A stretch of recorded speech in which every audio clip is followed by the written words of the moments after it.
네, 과자 한 봉지보다 가볍다. 이게 정말 폴더블 폰이 맞나?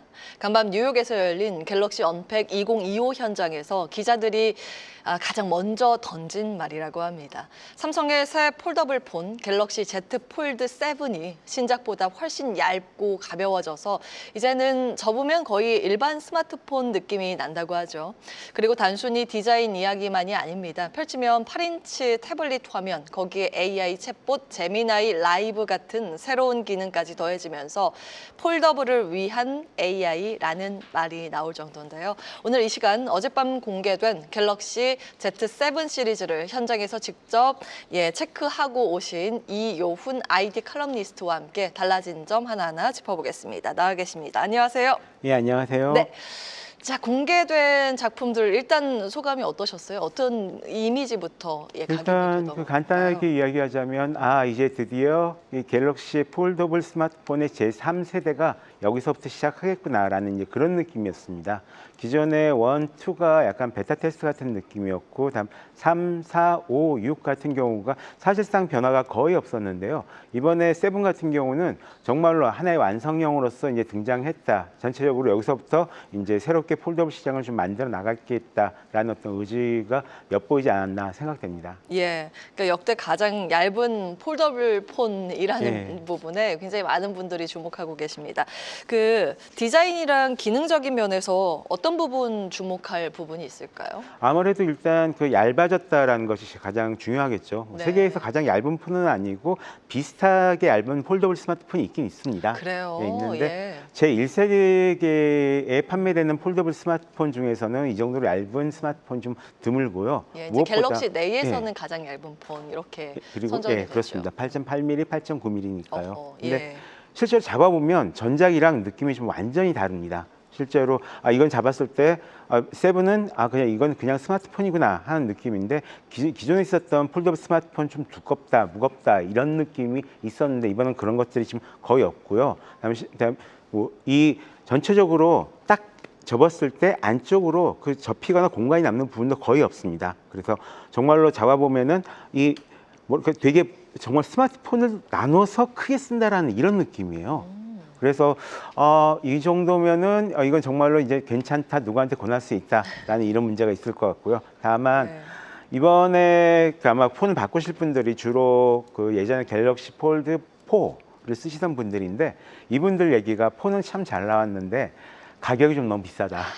이런 얘기들을 좀 많이 하시더라고요. 가격 부분에 있어서는 괜찮은가요? 이건 어떻게 예상이 돼요? 가격이 이 정도로 올라갈 수밖에 없는 부분들이 있었다라고 보여집니다. 그만큼 많은 개선이 있긴 있었고요. 근데 그 해외에서도 다들 이게 너무 럭셔리다. 사실상 이제 지금 이 갤럭시 폴드의 경쟁자가 거의 AR 헤드셋이나 이런 것이 되는 이런 상황이 돼버려가지고 과연 많이 팔리겠냐라고 했는데 기존에도 이 폰이 많이 팔리는 폰은 아니었습니다. 다만 이제 한 몇백만 대 정도 팔면서 어느 정도 좀 많은 수익을 가져다주는 그런 스마트폰이었던 걸로 그런 스마트폰이었고요. 이런 부분 시장이 일단은 계속해서 유지될 수만 있다라면 그것만으로도 솔직히 말하면 성공이라고 생각합니다. 그렇군요. 이제 200만 원대 이상부터 책정이 돼 있죠. 230만 원, 240만 원 해가지고 비싸면 거의 290만 원까지 올라갑니다. 그렇군요. 고가 제품입니다. 프리미엄 럭셔리 맞죠, 라인이라는 럭셔리. 점. 자, 그리고 이제 스마트폰이 얇아지면 조금 걱정되는 게 과거에는 발열 문제가 좀 있었고 그리고 거기에 들어가는 카메라 부품, 여러 부품들도 바꿔야 될 텐데 이런 부분은 어떻게 봐야 될까요? 사실 그 부분 때문에 그동안 이 폴더블 스마트폰이 굉장히 비싼 스마트폰임에도 불구하고 그 좀 좋은 카메라를 탑재를 안 하고 있었습니다. 근데 이번에는 내부의 설계를 좀 완전히 바꿔가지고요. 이제 뜯어보면 안에 있던 메인보드 자체도 이제 작아졌고, 다음에 배터리 용량은 좀 그대로지만 전체적으로 봤을 때 이제 좀 큰 센서를 탑재할 수 있도록 굉장히 많은 개량이 들어갔습니다. 그래서 실질적으로 굉장히 얇으면서도 여러 가지 좀 고성능 부품들을 탑재할 수가 있었던 건데요. 다만 발열 문제는 삼성 공식 발표로는 발열을 굉장히 많이 억제했다라고 지금 얘기를 하고 있는데 실질적으로 필드 테스트 결과가 나와봐야지 알 수 있을 것 같습니다. 예. 그리고 AI 인터페이스 이게 이제 가장 주목되는 강점 네. 중 하나였는데 이거는 어떻게 나왔나요? 완전히 바뀌었다라고 생각하시면 될 것 같습니다. 오, 그러니까 예. 지금 폴더가 있고 플립이 있고 갤럭시 와치까지 이 세 가지 종류의 제품을 한꺼번에 발표를 했는데 네. 전체적으로 구글 제미나이를 쓰기 굉장히 쉬워졌습니다.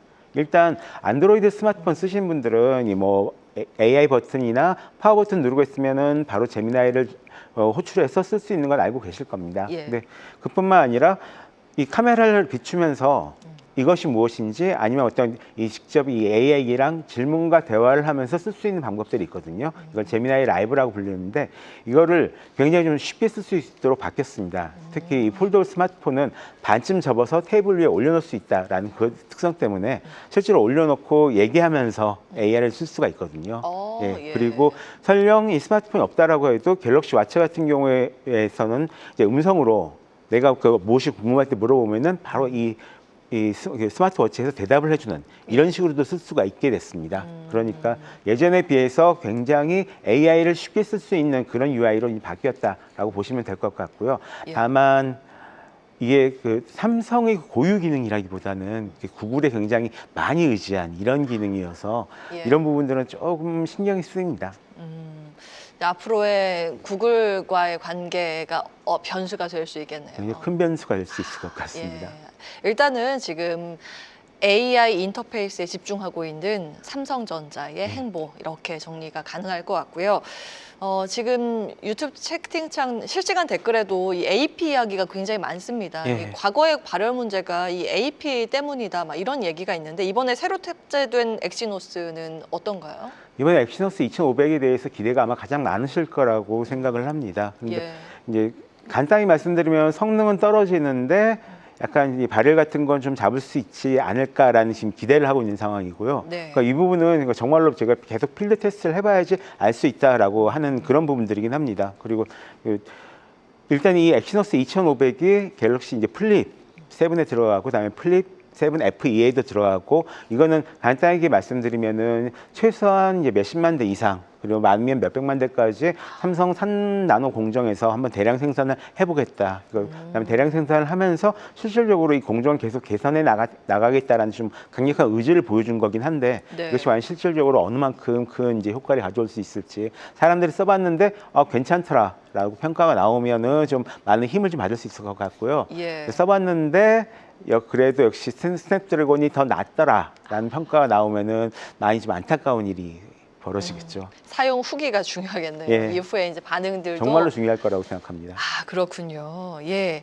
이제 AP의 성능은 조금 사용한 이후에 우리가 알 수 있기 때문에 예. 그런 부분들은 기억을 하면서 살펴보겠습니다.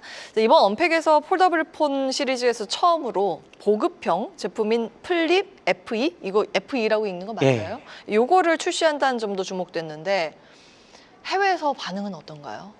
일단은 이 FE가 출시되는 가장 큰 이유는 저희 이 플립형 스마트폰의 가장 큰 경쟁자가 모토로라입니다. 그래서 북미 시장에서 모토로라라는 좀 강한 경쟁자가 있어서 여기서 이 플립형 스마트폰을 600달러대에 팔고 있거든요. 그래서 조금 저렴한 보급형 스마트폰을 같이 출시한 것이 아닌가라고 지금 생각을 하고 있고요. 그와 동시에 이 엑시노스 2500이 여기에도 들어갑니다. 아, 같은 AP군요. 예. 전체적으로 봤을 때 기존 갤럭시 플립 6의 바디에 이 프로세서만 엑시노스로 바꿨다라고 생각을 하시면 돼요. 그래가지고 기존 모델을 재활용하면서 엑시노스도 조금 더 이제 많이 쓰는 방향으로 가고 동시에 이 북미 시장에 있는 경쟁자를 좀 견제하기 위한 목적이 아닌가라고 생각을 하고 있습니다. 예. 저희는 이제 실시간으로 유튜브 댓글창도 이제 방송에 녹여내면서 진행을 하고 있는데 그 하드커버님께서 지금 갤럭시 유저시래요. 근데 제미나이 이용이 너무 좋다고 후기를 남겨주고 그렇죠. 계시네요. 지금까지는 이제 AI 소프트웨어 반응이 좋은 모양이에요. 근데 이걸 쓰시는 분들이 굉장히 똑똑하게 잘 쓰셔가지고 그 좋은 기분을 느끼시는 걸 겁니다. 사용자의 역량이라는 실질적으로 아무 시청자들의 생각 없이 역량입니다. 하시면은 아무 생각 없는 답변을 받게 되는데 본인이 이렇게 질문을 설계하고 던지시면은 굉장히 좋은 답변을 얻을 수가 있거든요. 좋습니다. 우리 이제 시청자님의 역량이 높았던 걸로 정리하면서 그 다른 이슈 가겠습니다. 최근 삼성전자가 미국의 디지털 헬스케어 기업인 젤스를 인수한다고 발표를 했습니다. 이게 어제 발표를 한 건데 있는데 이 기대되는 효과가 있을까요? 이건 왜 이렇게 결정을 한 것이라고 분석 젤스는 가능할까요? 일종의 그 디지털 헬스 관련된 그러니까 플랫폼이고요. 이 플랫폼 내에서 환자의 개인 정보를 모은 다음에 네. 그에 맞는 솔루션을 추천해주는 이런 플랫폼입니다. 아. 그래서 사실상 이 갤럭시로 모은 여러 가지 그 개인 정보랑 거기에 더해서 의료 정보까지 이제 따로 잘 보관할 수가 있고 이걸 통해 가지고 이 플랫폼에서 어떤 건강 솔루션을 제대로 추천을 해줄 수만 있다라면 이거는 장기적으로 봤을 때 굉장히 강력한 락인을 가져올 수가 있죠. 내가 이 갤럭시 워치를 차고 갤럭시 스마트폰을 씀으로써 내 건강을 관리할 수가 있는데 그게 단순한 게 아니라 당뇨병이나 고혈압이나 이런 것들까지 계속 관리를 할 수 있는 플랫폼이라고 하면은 네. 이걸 쓰기 위해서라도 이 갤럭시 에코시스템에서 빠져나갈 수 없는 계기가 될 수가 있습니다. 아하. 이 일종의 유니버스라고 해야 될까요? 네. 갤럭시의 여러 가지 제품들을 이렇게 묶어내면서 우리가 일상생활에 곳곳에 침투하게 만드는 그런 전략 중에 일환이라고 보셨습니다. 자, 뭐 여러 가지 우리가 체크를 해봤는데 마지막으로 그 밖에 좀 주목해 볼 만한 기술이나 아니면 체크 포인트 더 첨언하실 게 있으실까요? 사실 이번엔 주목할 만한 기술이나 원모띵이 없었습니다. 그리고 그래요? 오히려 원했던 게 네. 프로젝트 무한이라고 해가지고 XR 헤드셋이 있고요. 이런 것들을 조금 더 다음에 이 트리플 폴드 해가지고 두 번째 없는 스마트폰을 발표해 주길 바랬는데 예. 이번에는 좀 안정적으로 가렸는지 거기에 대한 발표를 하지 않았더라고요. 새로운 무언가는 없고 기존에 있었던 걸 강화해서 발표했다. 예, 게다가 이렇게 이번에 보시면 나왔던 돼요? 내용은 기존에 이미 다 유치된 내용이어가지고 예. 새로운 건 없었다라고 보셔도 되고요. 대신에 나중에 가을쯤에 다시 한번 또 언팩 행사가 열리지 않을까라고 기대를 하고 있습니다. 그때는 어떤 제품으로 언팩? 아무래도 좀 미래지향적인 제품이겠죠. 그래서 가장 기대를 받고 있는 것은 이제 XR 헤드셋이거든요. 헤드셋. 예, 그 애플에 있는 비전, 네, 애플 요 비전이랑 굉장히 애플 비슷한 비전이죠. 느낌의 그런 헤드셋을 지금 발표를 할 거라고 이제 가을부터 나올 거라고 하는데 아직까지 공식적인 발표가 없어서 이게 한 9월쯤 나오지 않을까 생각을 하고 있습니다. 아하. 예상입니다.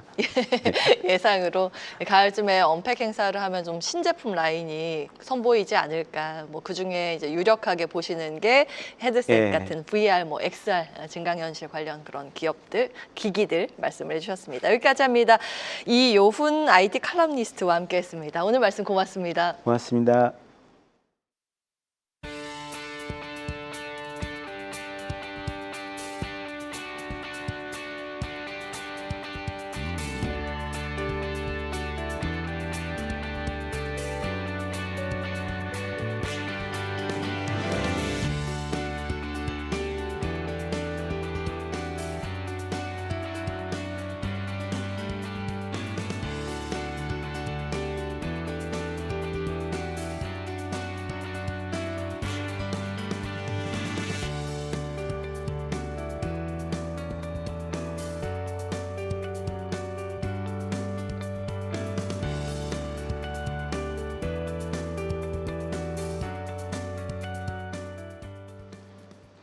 네, 앞서서 갤럭시 언팩 행사의 핵심 포인트를 먼저 살펴봤습니다. 이어서는 구체적인 투자 전략으로 이어가 볼 텐데요.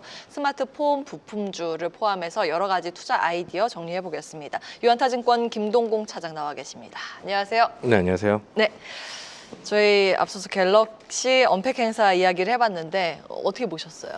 네, 일단 이번에 가장 했던 문구가 일단 좀 메인에 떴던 문구가 제일 좀 기억에 좀 남았었는데 이제 울트라, 언폴드라는 것들이 떴었습니다. 사실 이것들이 뭐냐면 울트라를 이제 펼친다라는 뜻이 되는데 사실 기존에 이제 폴더블 폰 같은 경우는 사실상 기존의 S 시리즈 대비 성능들이 조금 떨어진다라고 보는 것들이 일반적이었었거든요. 가격은 그 이상 감에도 불구하고 말이죠. 특히나 이제 플립 같은 경우는 갤럭시 S에 들어가는 기능들까지도 일부 좀 탈락되는 현상들이 좀 있었었는데 일단 이번에 울트라 언폴드, 그러니까 갤럭시 시리즈 중에서 가장 상위 등급인 갤럭시 S 울트라를 준하는 성능들로 일단 만들겠다라고 하는 것들이 일단 좀 눈에 띄었었습니다.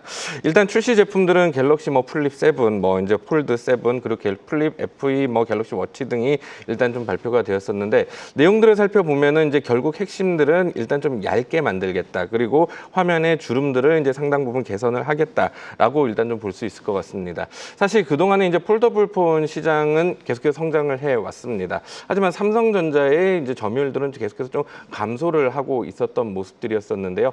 여전히 업계 1위다라고 이제 좀 볼 수는 있겠습니다만 지금 현재 점유율들이 계속해서 좀 떨어지고 있습니다. 폴더블 시장이 계속 성장하고 있음에도 말이죠. 그렇다면 이것들을 이제 좀 볼 수 있는 투자 포인트는 여기선 좀 무엇일까를 좀 생각을 해보면은 이번에 만약에 폴더블 폰들이 엄청나게 좀 잘 된다, 그러니까 판매가 잘 된다라고 좀 가정을 한다고 하더라도요. 사실상 이제 시장에서 갖고 있던 지위들을 이제 좀 놓고 봤을 때는 지금 조금 쫓기는 것들이 사실이고요. 그리고 삼성전자의 휴대폰이긴 합니다만 삼성전자의 주가에 미칠 영향들을 생각을 해보면은 사실상 크지는 않다라고 볼 수 있습니다. 왜냐하면 삼성전자가 현재 지금 같이 갖고 있는 반도체의 HBM과 파운드리 쪽 부분들에서 워낙에 지금 좀 고전을 겪고 있기 때문에 이 사업에 대한 것들이 좀 해결이 되지 않고서 이 휴대폰 시장의 성과가 엄청나게 뭐 이제 진짜 눈이 동그래질 만한 이제 성과가 아니다라고 한다라고 하면은 좀 제한적일 수밖에 없겠죠. 그렇기 때문에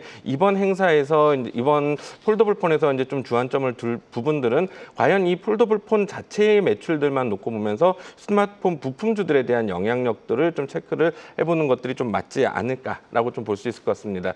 사실 이제 내년에 이제 애플에서 이제 폴더블 폰들을 이제 출시한다라고 좀 이야기를 하고 있는 상태이기 때문에 우리나라 기업들 중에서도 이제 애플에 납품을 하고 삼성전자 납품하고 이런 기업들이 나올 수가 있거든요. 거기에서의 포인트들을 좀 찾아봐야 될 것 같은데 아무래도 애플이 고가 폰들을 이제 좀 많이 만들어내는 경향들이 있죠. 그렇기 때문에 아마 다른 제품들 대비 차별화될 수 있는 요인들을 잡아내야 될 겁니다. 그것들이 무엇이냐면 폴더블 폰에서 가장 이제 좀 문제시 되고 있는 것들이 바로 화면의 주름, 힌지, 두께 이런 것들입니다. 결국 그렇기 때문에 글라스인 UTG와 그리고 그 뒤에 있는 힌지에 대한 것들이 가장 좀 중요하고 이것들을 얼마나 이제 좀 경량화 혹은 이제 얇게 만드는 것들이 좀 중요하다고 볼 수 있을 것 같은데요. 이것들을 얇게 만들어야지 결국은 배터리도 좀 많이 들어갈 수 있고요. 그리고 공간들이 확보가 좀 되게 되고 발열도 좀 잡을 수 있는 여지들이 생기게 됩니다. 때문에 UTG 쪽에서는 우리나라에서 UTI 쪽들이 그래도 좀 애플에 납품할 가능성들이 있는 회사들로 좀 점쳐지고 있는 상태이고 힌지 쪽이나 케이스 쪽으로 간다라고 하면 아무래도 KH 바텍과 같은 종목들이 수혜를 받을 가능성들이 일단 좀 높은 그런 상태들이 좀 되기 때문에 이번 언팩 행사에서는 삼성전자 자체에 대한 모습들보다는 스마트폰 부품주들 그리고 나아가서는 나중에 애플이 참전했을 때 이제 거기에서 수혜를 볼 수 있는 그런 종목들이 무엇인지를 좀 찾아볼 필요성들이 있지 않을까라고 볼 수 있을 것 같습니다. 예, 폴더블 폰 관련주로 주목을 하셨고 UTG의 UTI 그리고 힌지 쪽의 KH 바텍 주목을 하셨습니다. 근데 오늘 사실 뭐 이 언팩 행사 이후에 가장 시세가 장 초반에 좋았던 게 LG 이노텍이었거든요. 네네. 근데 지금 물론 윗꼬리가 좀 달렸지만 이런 시세들은 우리가 어떻게 풀이해야 될까요? 사실 조금 냉정하게 좀 이야기를 해야 될 것 같아요. 그러니까 뭐냐면 지금 현재 삼성전자의 폴더블 폰에 대한 기대치가 시장에 기대치가 조금 낮다라고 좀 보는 것들이 맞을 것 같고요. 그리고 LG노텍이 좀 올라갔던 이유들은 이것들을 계기로 해서 개인적으로는 이제 애플에 대한 폴더블 시장이 다시 한번 이제 좀 시장의 한쪽으로 조명을 좀 받았던 게 아닌가. 거기에서 이제 우리나라에서 애플 하면은 이제 연계로 딱 따라가는 것들 LG노텍이라고 좀 볼 수가 있잖아요. 그래서 거기에 따른 흐름들로 봐야 되지 않을까라고 좀 생각을 하고 있습니다. 알겠습니다. 일단 중립 정도 수준으로 해석을 해주셨고 전반적인데요. 근데 그 안에 이제 종목별 투자 힌트들은 엮어주셨습니다. 계속해서 다양한 경제 이슈를 알고 싶다면 구독과 좋아요, 알림 설정 부탁드립니다. AI 캐스터 권미정이었습니다.